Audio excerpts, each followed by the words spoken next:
Sobat Kairos yang dikasihi Tuhan, firman Tuhan yang menjadi renungan kita pada hari ini tertulis dalam Mazmur 149 ayat 4. Sebab Tuhan berkenan kepada umat-Nya, Ia memahkotai orang-orang yang rendah hati dengan keselamatan. Sobat Kairos, berbicara sosok yang rendah hati dalam Alkitab, sudah tentu kita akan menyebut Yesus sebagai sosok yang sangat rendah hati untuk diteladani. Paulus sendiri menyaksikan itu sebagaimana dikatakan dalam Filipi 2 ayat 6-7, yang walaupun dalam rupa Allah tidak menganggap kesetaraan dengan Allah itu sebagai milik yang harus dipertahankan, melainkan telah mengosongkan dirinya sendiri dan mengambil rupa seorang hamba dan menjadi sama dengan manusia. Istilah kerendahan hati dalam bahasa Inggris disebut humility, yang berasal dari bahasa Latin humus, yang artinya tanah atau bumi. Dengan kata lain, kerendahan hati memiliki makna menempatkan diri membumi ke tanah, dan itulah karakter Kristen yang ditunjukkan dalam Alkitab. Karakter Kristen itu berbeda dengan karakter dunia. Ketika dunia cenderung pada proses naik lebih tinggi dan lebih hebat lagi, karakter Kristen justru sebaliknya, cenderung merendah, membumi, yang semuanya itu ditunjukkan oleh Yesus. Hal itu tampak sejak kelahirannya. Dia lahir di kandang domba, di tengah suami istri yang sederhana. Ketika menyembuhkan orang lumpuh, dia juga mengatakan bahwa bukan dia sendiri yang mengerjakan semuanya itu, melainkan Bapanya yang di surga. Ketika orang kagum dengan pengajarannya, dia juga mengatakan bahwa ajarannya tidak berasal dari dirinya, tetapi dari Allah yang mengutusnya. Dan puncak kerendahan hatinya adalah ketika ia membasuh kaki muridnya yang justru biasa dilakukan budak kepada tamu tuannya. Namun itu dia lakukan sebagai satu pengajaran supaya para murid bersedia untuk saling merendahkan hati dan saling melayani. Yesus mau menegaskan bahwa tanpa kerendahan hati tidak mungkin ada pelayanan yang murni. Maka Sobat Kairos, firman Tuhan hari ini mengingatkan kepada kita untuk hidup di dalam kerendahan hati. Barang siapa yang hidup di dalam kerendahan hati, ganjaran yang akan ia dapatkan adalah keselamatan yang dimahkotai oleh Tuhan. Lantas, apa yang harus kita lakukan agar dapat menjadi rendah hati? Tentunya adalah meneladani Kristus yang rendah hati. Selanjutnya apa? Melakukan pemeriksaan batin melalui permenungan atau meditasi. Jika kita rajin melakukannya setiap hari, kita akan dapat semakin mengenal diri kita sendiri dan terutama mengenal kesombongan kita. Dalam perenungan itu, sadarilah perbuatanmu, penghakiman terakhir, serta keberadaanmu di hadapan Allah yang penuh kasih. Terkait hal ini, Santo Fransiskus memiliki tips.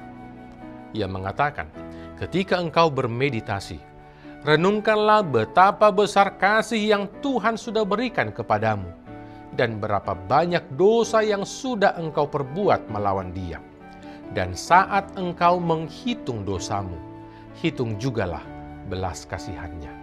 Karena itu, bila Sobat Kairos menginginkan agar Tuhan berkenan kepadamu, salah satu caranya adalah hiduplah di dalam kerendahan hati.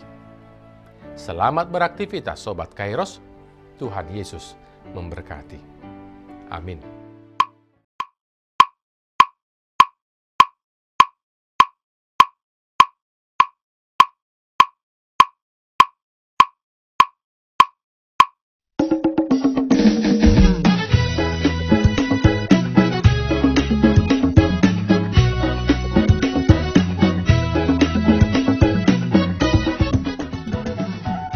HKBP menetapkan tahun 2023 ini sebagai tahun profesionalisme dalam penata layanan yang menjadi orientasi dalam seluruh dimensi dan aras pelayanan HKBP.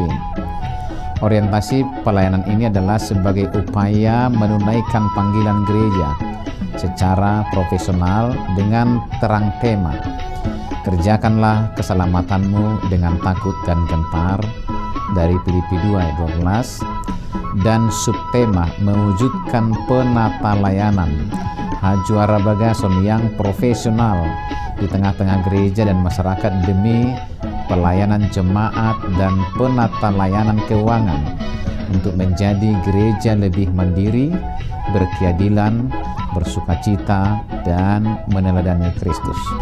Untuk mendukung pelaksanaan tema dan subtema itu, HKBP Distrik 8 DKI Jakarta telah membentuk Panitia Tahun Profesionalisme dalam Penata Layanan di HKBP Distrik 8 DKI Jakarta yang akan bertugas menerjemahkan orientasi pelayanan itu melalui program-program unggul dan prioritas demi kualitas pelayanan di segala aras.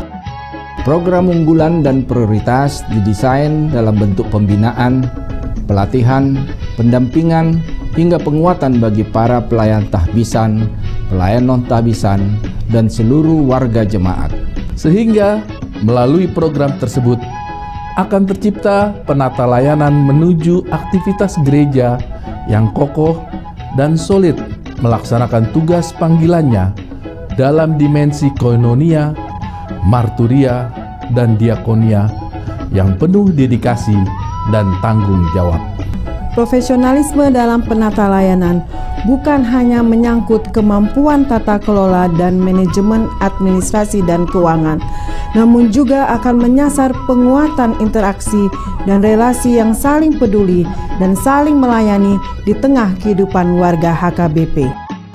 Maka sebagai bagian dari upaya menyukseskan program pelayanan yang akan dilaksanakan pada tahun profesionalisme dalam penata layanan HKBP di Distrik 8 DKI Jakarta, kami mengajak seluruh warga HKBP Distrik 8 DKI Jakarta, para pemerhati dan juga simpatisan untuk memberikan dukungan penuh melalui doa, daya, dan dana sehingga orientasi pelayanan ini berbuah baik demi kemuliaan nama Tuhan.